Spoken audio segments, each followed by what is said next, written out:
Akenatón, el rey hereje. Permítanme presentarles a un faraón diferente a todos los demás. Este faraón fue el primero que creyó en la palabra de un solo Dios. Su familia y el período de su reinado es un misterio, como una representación. Voy a contarles cómo termina esta historia, la de Akenatón, el rey hereje. Tu belleza se eleva en el horizonte del cielo. Oh Atón viviente, creador de la vida. Cuando te levantas por el horizonte oriental, llenas toda la tierra con tu belleza. Eres hermoso, grande, brillante. Dominas las naciones desde tu altura. Tus rayos abrazan la tierra, hasta los límites de todo lo que has creado. Eres el dios Sol, Ra, y lo conquistas todo. Lo dominas para tu amado hijo. Estás lejos, pero tus rayos inundan el mundo.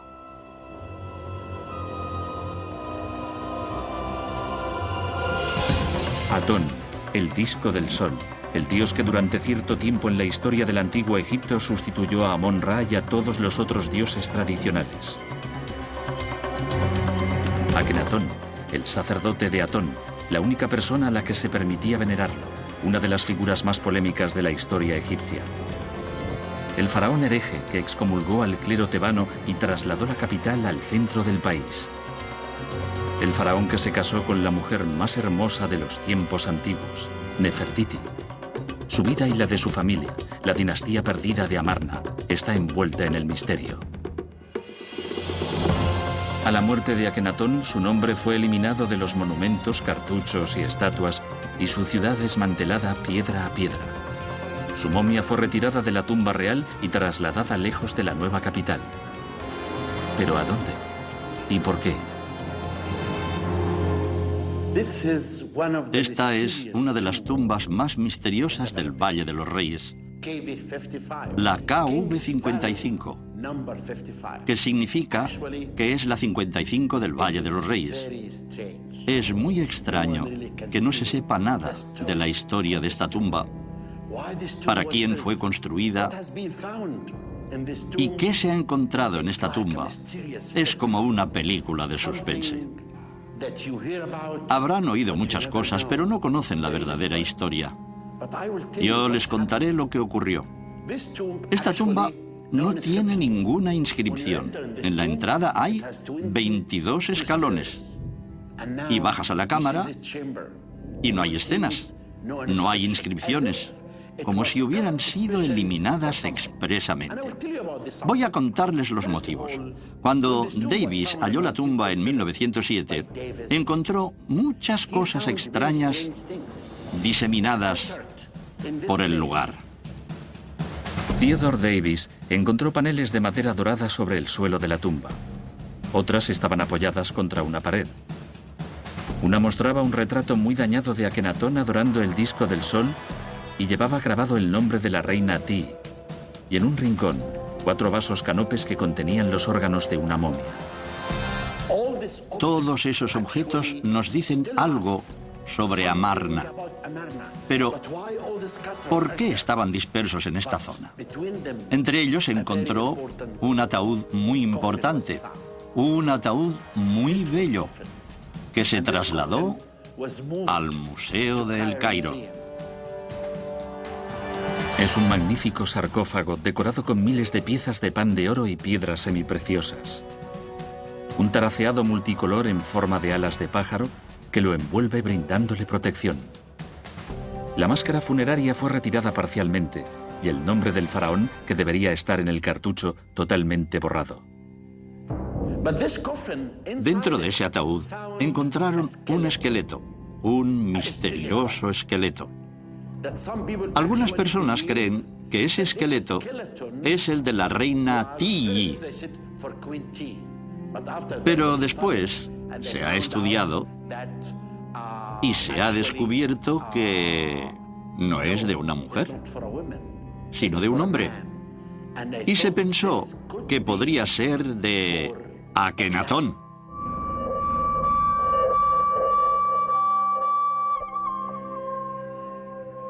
¿De quién era el sarcófago con el cartucho borrado?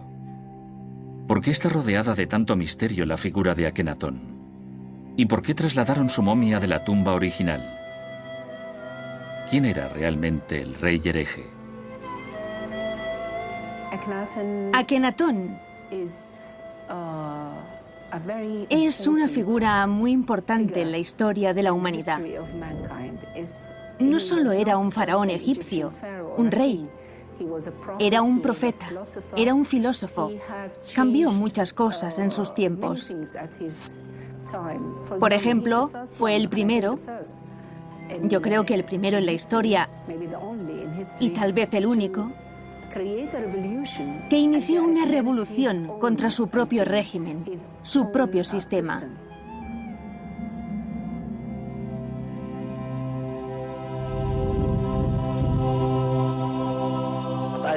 Estoy convencido de que Akenatón debería ser recordado porque cuando subió al trono en su época, anunció la idea de un solo Dios.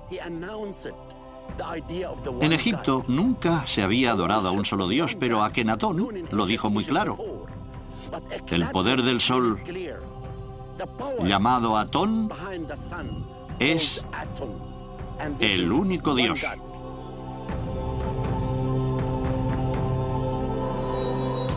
Akenatón, el segundo hijo de Amenhotep III y la poderosa reina Ti, subió al trono con el nombre de Amenhotep IV, que significa el dios Amón está satisfecho.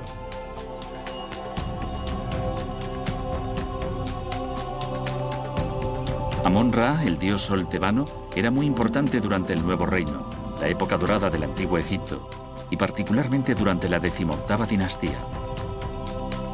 Los sacerdotes de Amón se convirtieron en una casta de suma importancia, incluso con más poder que el faraón. Cuando Akenatón ascendió al trono, Amón-Ra era el dios más poderoso y pudiente de los dioses egipcios. Era el rey del panteón del Estado, era el rey de los dioses, y su riqueza y su importancia se reflejaba en los grandes monumentos construidos para él, por ejemplo en el centro de Tebas, en Karnak y en Luxor. Al principio de su reinado, alrededor del 1350 a.C., Amenhotep IV todavía respetaba y mostraba devoción a los dioses de la tradición egipcia. Pero en el 5º año de su reinado, el faraón se puso abiertamente en contra de los sacerdotes tebanos. Estaba en contra de los sacerdotes de los otros dioses, especialmente de los del rey de los dioses, Amón-Ra. Y el clero era muy importante y muy poderoso en esa época. Se puso en su contra y se negó a tenerlos a su lado.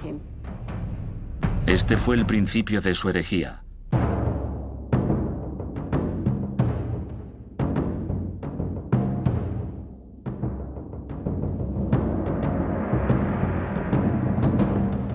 El faraón reemplazó el culto a Amón y a los otros dioses por el culto a un dios único, Atón, el disco del sol, y cambió su nombre por Akenatón, la divulgación creativa de Atón. Akenatón creía en un solo dios, el dios del disco solar, el dios de la energía solar. Y todo lo que quería era vivir en paz.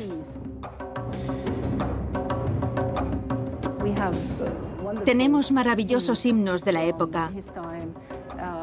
Podemos comprobar cómo adoraba a ese dios. Y los textos son muy sorprendentes, porque por primera vez se habla de un Dios que ha creado toda la tierra.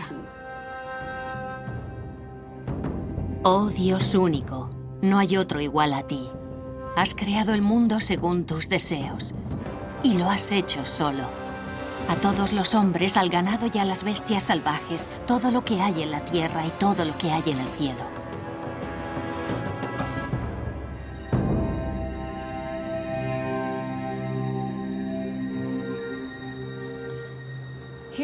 Aquí, en el patio del sol del templo de Luxor, podemos ver pruebas tangibles de un periodo fascinante de la historia egipcia, de la herejía de Akenatón. En la parte superior de la columna que está detrás de mí hay un cartucho que contiene uno de los 5 nombres de Amenhotep III, padre y predecesor de Akenatón. En ese cartucho se lee Neb-Mat-Ra, amado de Amón-Ra. Es el jeroglífico para representar a Amón, un junco, un tablero y una onda de agua, pero fue deliberadamente borrado por orden de Akenatón.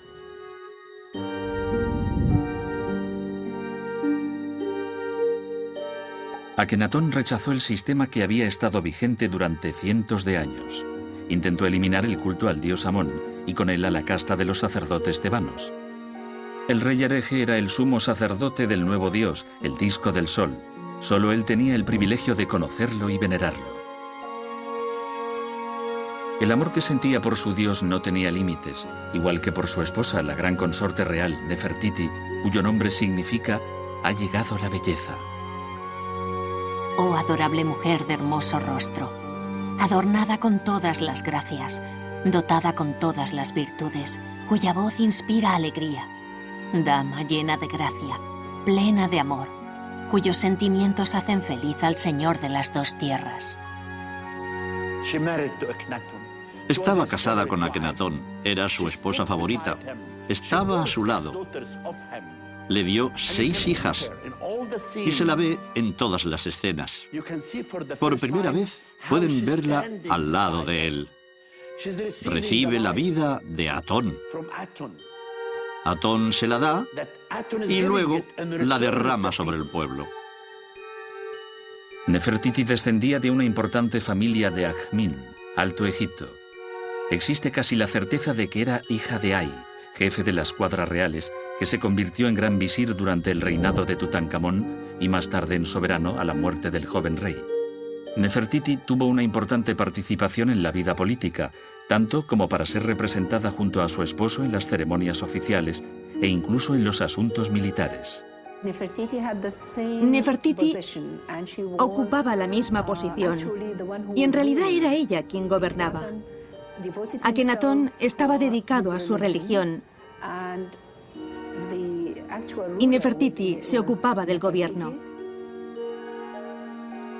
Pero aunque Nefertiti podía dirigirse al dios directamente con ofrendas, solamente el rey podía conocerlo personalmente.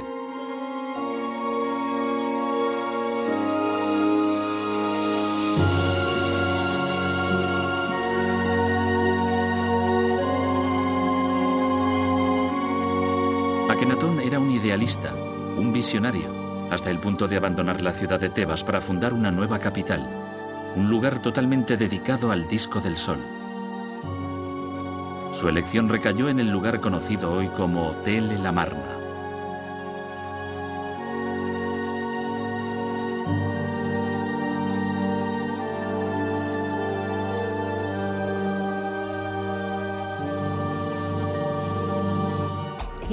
Cambió la capital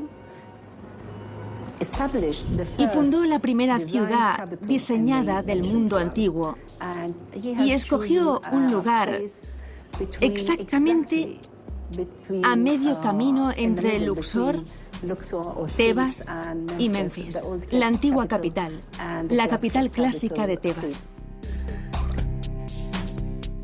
En su 4º año de reinado, Akenatón vino a este lugar que sería la ciudad horizonte de Atón.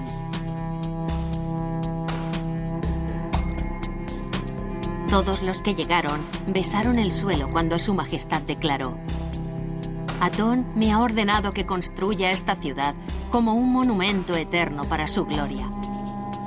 Él me ha conducido al lugar donde erigiré el horizonte de Atón en la tierra que me pertenece.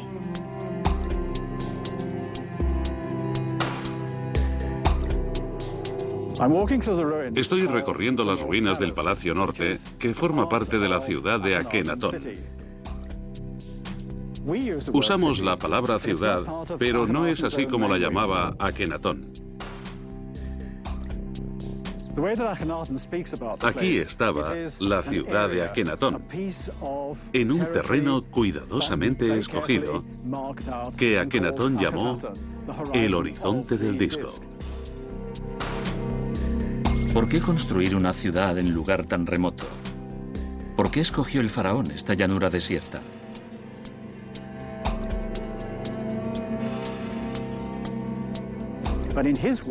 Según él, fue el propio Atón quien eligió este lugar. Esto forma parte, una parte importante, de su visión de la ciudad para Atón. Para él, lo más importante era que Atón tuviera su propio lugar especial. Uno que nunca hubiera pertenecido a otro dios, ni a otro rey, ni a otra persona. Atón lo decidió y se construye en esta zona. Hay otras teorías, pero solo son especulaciones modernas. Al este del Nilo, oh Atón, mi padre, en el lugar que tú has elegido, construiré tu capital. Todos los seres humanos vendrán a adorarte, y aquí construiré un templo a la sombra del sol, donde mi esposa Nefertiti vendrá y te adorará.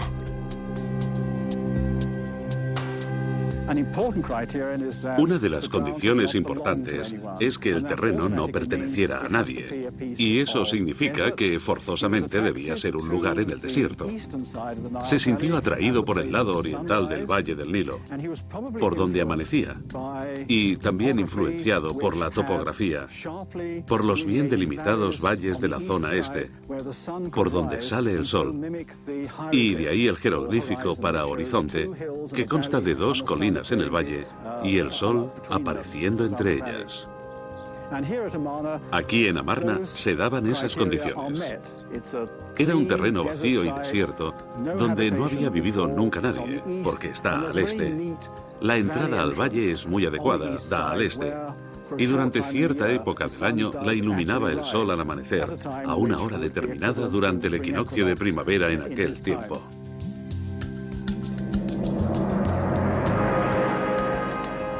La ciudad se construyó en pocos años. Akenatón tenía prisa por ver su sueño hecho realidad y utilizó todos sus recursos. Los suelos de los edificios de la ciudad fueron construidos de una forma nueva. Una de esas novedades era colocar donde se iba a levantar el edificio una capa de arena blanca y brillante mezclada con grava para hacerla más firme, y luego se levantaban las paredes de bloques uno a uno. Las paredes exteriores estaban formadas por pequeños bloques y cada uno medía 52 centímetros. Así que una pared tendría tantos bloques de largo. En las canteras se cortaban de ese tamaño. Y por primera vez, todos los bloques de piedra se cortaron al mismo tamaño. Los traían ya cortados y se colocaban fácilmente sobre los cimientos previamente construidos. Esto debió ayudar mucho a los constructores poco duchos, a los nuevos constructores que quizá no tenían mucha experiencia. Ahora, en nuestros días, a estos bloques se les llama bloques talatat. Es una palabra que deriva del árabe moderno, tres, talata, y se supone que representa la forma de medir esos bloques extendiendo los dedos, 1, 2, 3, talata, y de ahí el nombre talatat.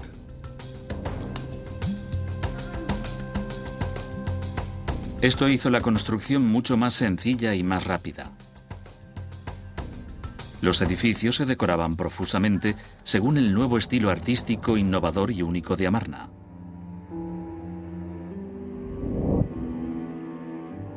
La ciudad del faraón hereje tenía unos límites muy bien definidos. Lo primero que se hizo en la construcción de Amarna fue señalar el perímetro de la ciudad. Y se hizo esculpiendo en los acantilados una serie de grandes tablas o estelas, acompañadas de estatuas de Akenatón, Nefertiti y algunas de sus hijas. En las estelas se indicaba el plano de la ciudad, una relación de los proyectos que Akenatón pensaba edificar. La construcción de un gran templo dedicado a Atón, una serie de edificios para él y su familia, la creación de una necrópolis con una tumba real y tumbas para los dignatarios de la corte. Hay un importante decreto esculpido en tablas. En realidad son dos. El primero fue hecho en el 5º año del reinado y el segundo decreto fue esculpido en el aniversario del 6º año. y revela algunas de las ideas de Akenatón, todo escrito en primera persona.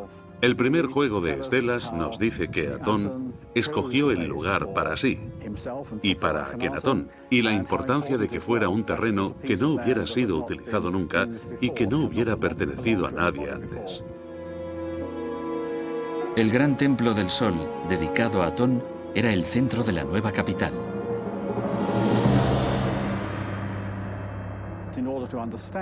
Para comprender a Akenatón, hay que estudiar no solo los escritos, sino también apreciar la extensión de su propia visión, una visión religiosa.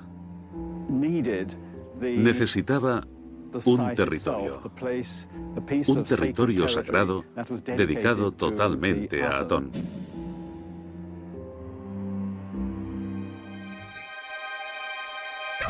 La estructura arquitectónica del templo de Atón era revolucionaria en Egipto, algo muy diferente al diseño de los templos tradicionales.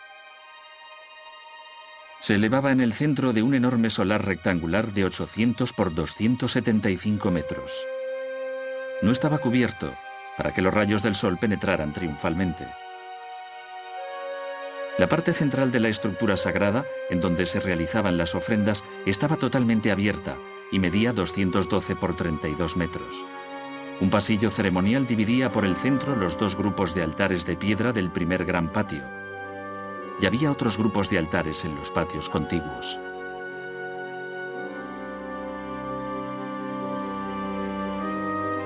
El templo era una secuencia de patios descubiertos llenos de altares para ofrendas.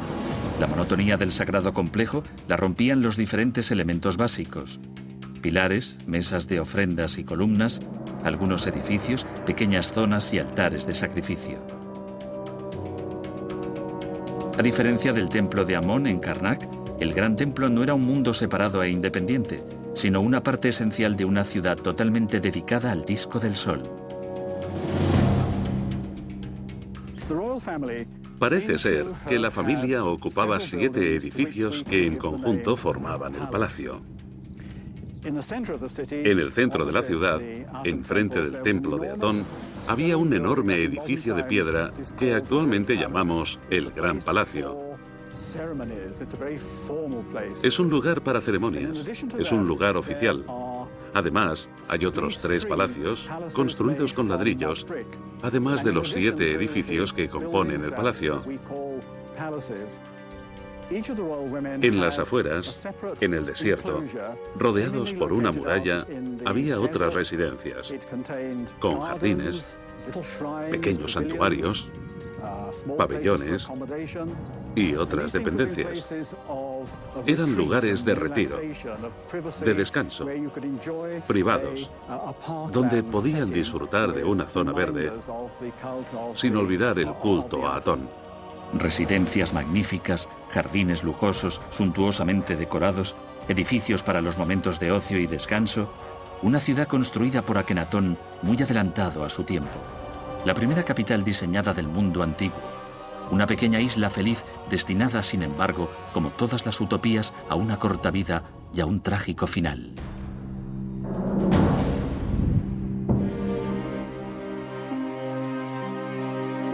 Los cambios dictados por el faraón hereje no se limitaban a la religión y la política, sino que afectaron a todas las áreas de la vida egipcia.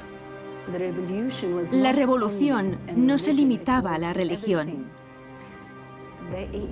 Era para todo. Cambiaron el lenguaje. El lenguaje se hizo muy sencillo porque esa lengua era también la del pueblo. Así que cambiaron la lengua clásica del antiguo Egipto por un lenguaje muy simple que nosotros llamamos nueva lengua egipcia. Al mismo tiempo, cambiaron la expresión artística, la forma de representar todas las cosas, que era más libre en la época de Akenatón. La nueva filosofía de Akenatón era enviar un mensaje claro a su pueblo, y los artistas eran sus mensajeros. El faraón les invitó a que abandonaran los límites tradicionales y dieran rienda suelta a su creatividad e imaginación.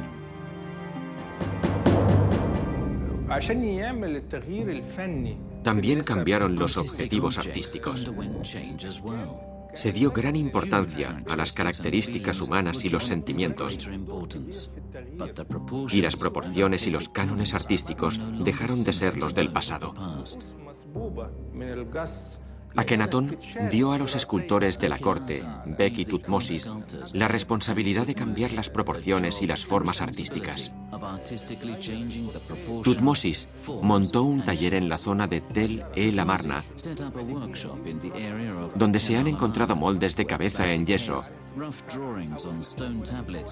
bocetos sobre losas de piedra y bustos con unas inusitadas proporciones del rey. Algunos lo representan con una barbilla muy prominente y otros con una barbilla mucho más pequeña. La revolución llegó a todo. Las proporciones del cuerpo, la expresión de los rostros. El arte era un reflejo de la ruptura con las antiguas tradiciones de Egipto.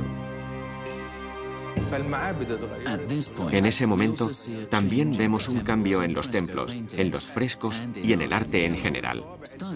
Los estilos se hacen cada vez más humanos, con representaciones más refinadas. Fíjense en la delicadeza de los dedos del rey cuando toca los rayos del sol durante el culto. Casi podemos ver la emoción en sus labios y su cuerpo, cómo cierra los ojos ante los poderosos rayos del sol. Esto es lo que distingue el arte de Amarna. Durante años, los eruditos se han preguntado a qué se debe la extraña representación de Akenatón. Amplias caderas, torso estrecho y labios prominentes. Sin duda son rasgos femeninos. El descubrimiento de dos inmensas estatuas en Karnak ha dado pábulo a toda clase de teorías. Algunos han hablado de hermafroditismo, malformaciones e incluso el síndrome de Marfan. La estatua, que representa al faraón desnudo, sin atributos sexuales, ha alimentado muchas leyendas. Pero la explicación es mucho más sencilla. Se consideraba a sí mismo hijo del Dios que creó el mundo. El Dios que creó el mundo era a la vez varón y hembra. Y como él era parte de ese Dios, también era varón y hembra al mismo tiempo. Para representar los conceptos religiosos contenidos en el himno a Atón, en el que se dice: tú eres la madre y el padre de todo lo creado, y en tu dualidad eres madre o padre. El artista tuvo que modificar la apariencia física de la estatua para representar al soberano tanto en su lado maternal como paternal. Las cabezas del faraón y su familia también son representadas de una manera anormal. La cabeza grande puede representar la infancia, la pureza o incluso algo más. Se discutía sobre por qué las cabezas de los soberanos y sus hijas son de esa forma. Y aunque algunos lo atribuían a una deformidad física o a una enfermedad congénita de la familia, en realidad se debe a una nueva forma artística. Por primera vez, el faraón fue representado en la intimidad de la vida familiar. Podemos verlo en una actitud cariñosa hacia Nefertiti y jugando con sus hijas. Pero las imágenes más sorprendentes, la mayoría muy lejos de las costumbres anteriores, están ocultas en la necrópolis de Amarna, en las paredes de la tumba real.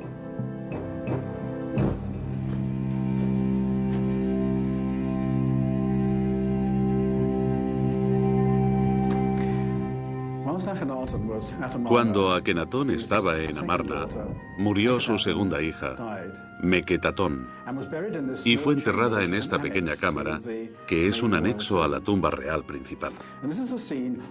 En esta escena, vemos a la familia llorando. Meketatón, la segunda hija que murió, está aquí como una joven princesa aún viva. Sabemos que es Meketatón porque su nombre está esculpido aquí. Dice que es hija de la reina Nefertiti y ante ella está su familia. Aquí está Akenatón, su padre, y detrás la reina Nefertiti, su madre, y más allá sus 3 hermanas, que están desoladas. Levantan los brazos en un ademán de dolor y desesperación. Es un ejemplo único en una tumba real, la expresión de un profundo sentimiento personal. Esta escena también nos dice algunas otras cosas del periodo de Amarna, lo que ocurrió. Aquí está el nombre de Akenatón. Nunca se había representado un cadáver, ni a un faraón en un momento de debilidad. Aquí vemos al rey ante el cadáver de su hija, triste, como estaría cualquier padre normal. El cuerpo de la niña está sobre su cama. La familia está alrededor llorando y mesándose los cabellos, como muestra del gran sufrimiento que les causa esta trágica muerte. Akenatón coge de la mano a Nefertiti en un intento de consolarla por la pérdida de su hija. Estos detalles son una auténtica revolución en el arte de Amarna. Akenatón no es un faraón, un dios supremo, sino un ser humano que sufre por la muerte de una hija a la que hasta hacía poco tomaba en sus brazos. Era un hombre como tantos otros.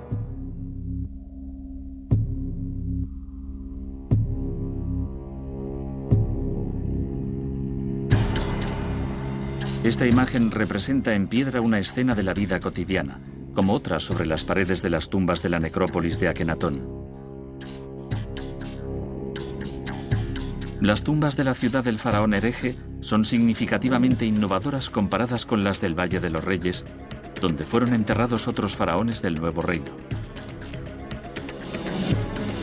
En el Valle de los Reyes, las paredes de las tumbas se decoraban con escenas de los libros sagrados del antiguo Egipto, con representaciones del viaje que los difuntos hacían en la vida del más allá y los juicios que debían superar hasta llegar a los campos del bendito.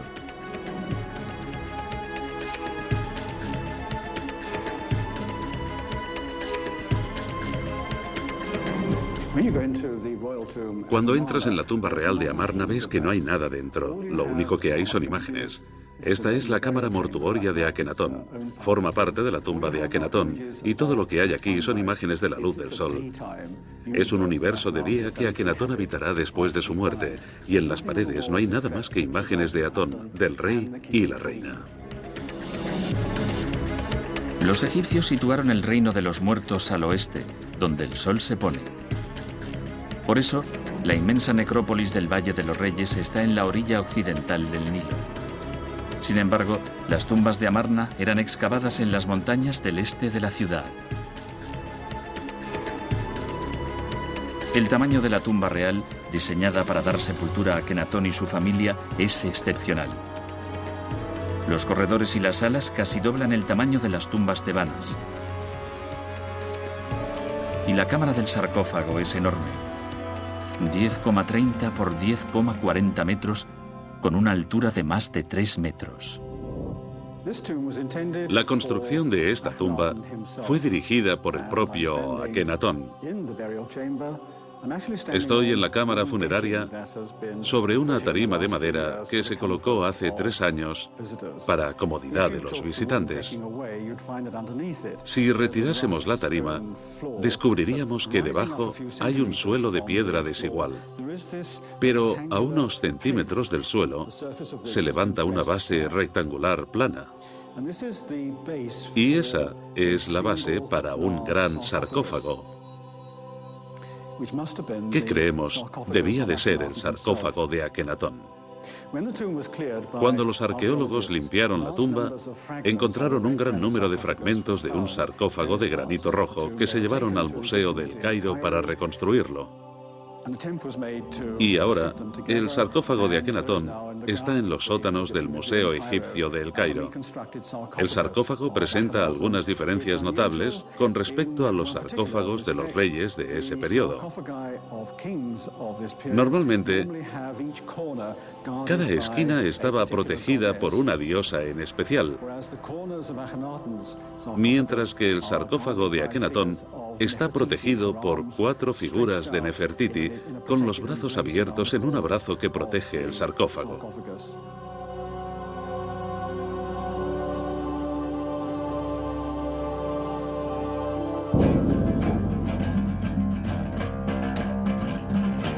la mitad del corredor, a la derecha, hay una serie de salas largas y estrechas que no fueron terminadas. Tal vez estaban destinadas a Nefertiti, pero el cadáver de la gran consorte real no descansa en esta tumba. Cerca de la segunda escalera hay otra zona, el lugar de reposo de la segunda hija de Akenatón, Meketatón. El faraón también había ordenado la construcción de tumbas para otros personajes importantes de la ciudad, incluyendo al cortesano Ay, figura clave en el período hereje que incluso ocupó el trono a la muerte de Tutankamón.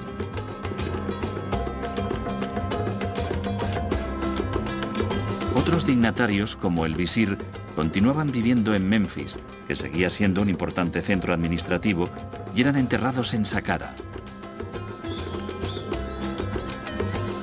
A principios de 2007 se realizó un descubrimiento en la necrópolis de Saqqara y se confirmó que esta es la bella tumba de un alto dignatario de la corte de Akenatón, Tajembui, el portador del sello del faraón. La importancia del personaje se aprecia en la magnificencia del sepulcro, decorado con bajorrelieves que representan monos comiendo fruta y al portador del sello recibiendo ofrendas. Akenatón vivió en su ciudad con Nefertiti y su familia, concentrado en el culto a su dios, en una especie de dorado aislamiento. Dejó a un lado sus deberes políticos, aunque las fronteras de Egipto estaban amenazadas por los pueblos cercanos.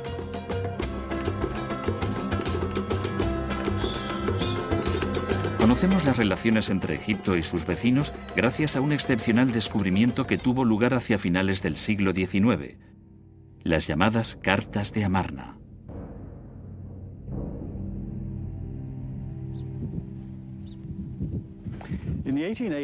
En 1880, la gente de la localidad buscaba tesoros y cosas útiles e hicieron un interesante hallazgo.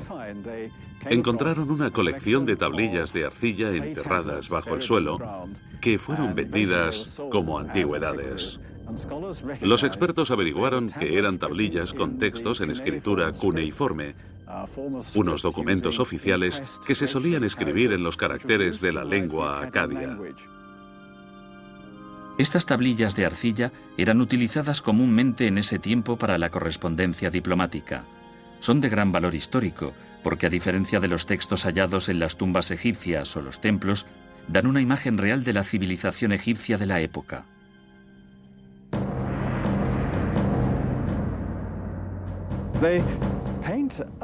Dan una imagen sorprendente del imperio egipcio.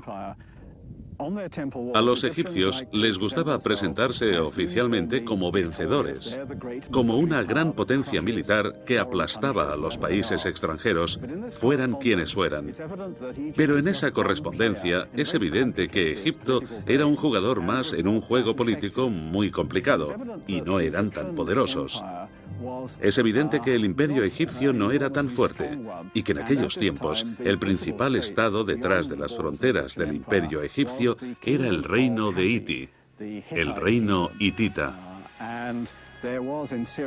Siria sufría la constante amenaza de guerra entre Egipto y los hititas, y los gobernantes de las ciudades-estado intentaban mediar.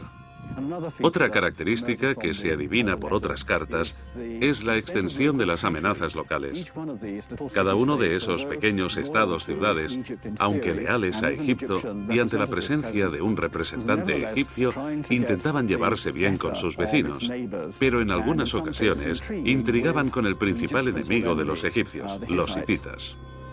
Akenatón aún se debilitó más políticamente, y la situación de Egipto era tan precaria que fue necesaria la intervención de la reina Ti, la poderosa madre del faraón. Estuvo al lado de su hijo, pero cuando la madre del faraón, la reina Ti, llegó a Amarna, ocurrió algo extraño. Nefertiti desapareció. Fue entonces cuando Nefertiti desapareció literalmente. Desapareció de los monumentos. Su nombre fue borrado de las inscripciones y reemplazado por el de Meritatón, su hija mayor. Tal vez murió, quizá cayó en desgracia. Es posible que cambiara de nombre. Nefertiti desapareció del registro histórico sobre el 12º año del reinado de su esposo.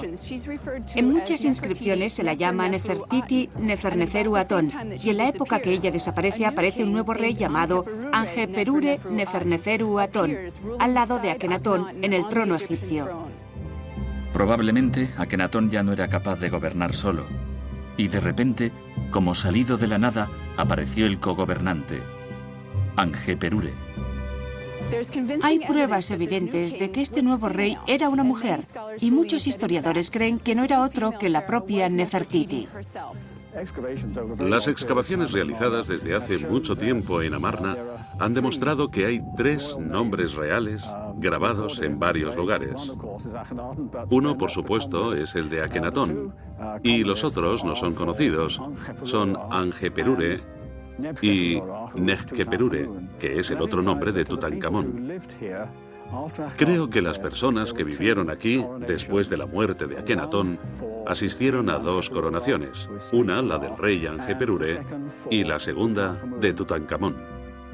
Nekhkeperure o Tutankamón, el niño faraón, esposo de Ankesenamón, hija de Akenatón, era para algunos expertos hijo del faraón y una concubina. Por lo tanto, no era el sucesor directo del faraón hereje y del cogobernante Angeperure. Entre ellos, otra persona con orígenes poco claros hizo su aparición cuando murió el faraón hereje, Esmencaré. Algunos egiptólogos creen que era hermano de Tutankamón, otros que era Nefertiti, que reinó durante varios años con un nombre masculino con su hija Meritatón como consorte real.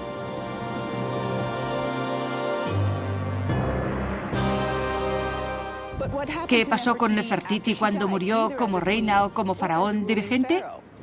¿Debió de haber sido enterrada en Amarna o en Tebas?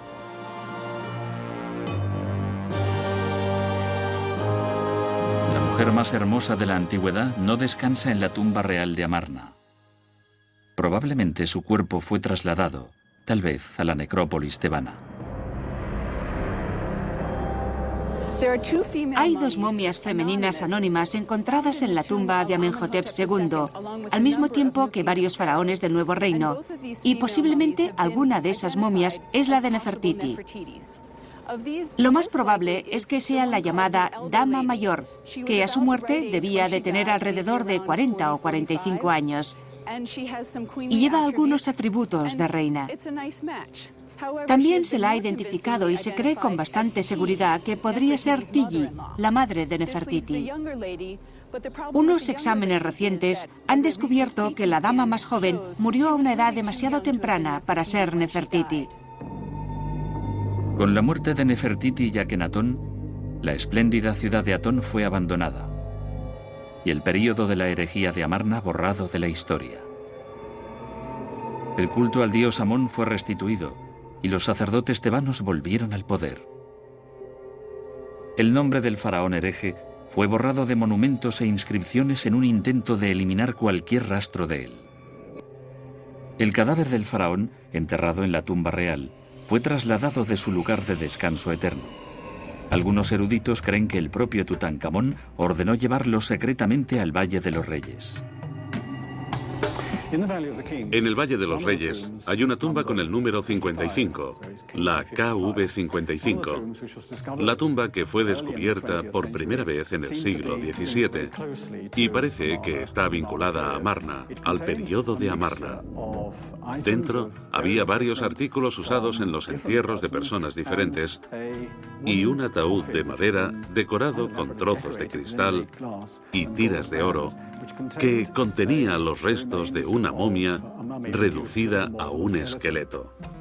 Normalmente, en las tiras de oro se inscribía el nombre y el título del difunto, pero en estas habían sido minuciosamente eliminados y por tanto no se conoce la identidad de la persona que descansa allí.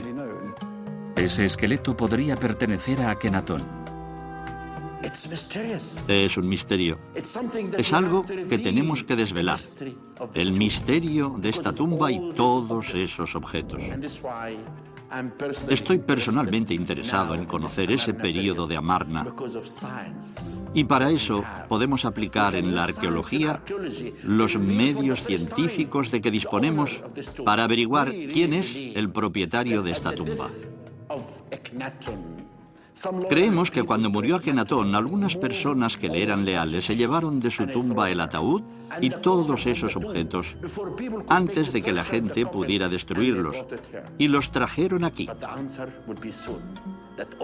Pronto tendremos la solución. Todos ustedes sabrán si era de los miembros de la familia de Tutankamón, y revelaremos por primera vez el misterio de la KV-55. La dinastía perdida de Amarna ha estado envuelta en el misterio durante más de 3000 años. Todavía quedan sin responder muchas preguntas. El faraón hereje todavía tiene que encontrar la paz. Respiraré el dulce aire que emana de tu boca. Ruego por contemplar tu belleza cada día, oír tu melodiosa voz cada día y tener un cuerpo joven y vital gracias a tu amor. Poder coger tus manos, que me dan la vida, recibirla y vivir gracias a ti. Escucharte pronunciar mi nombre por siempre y que esté para siempre en tus labios.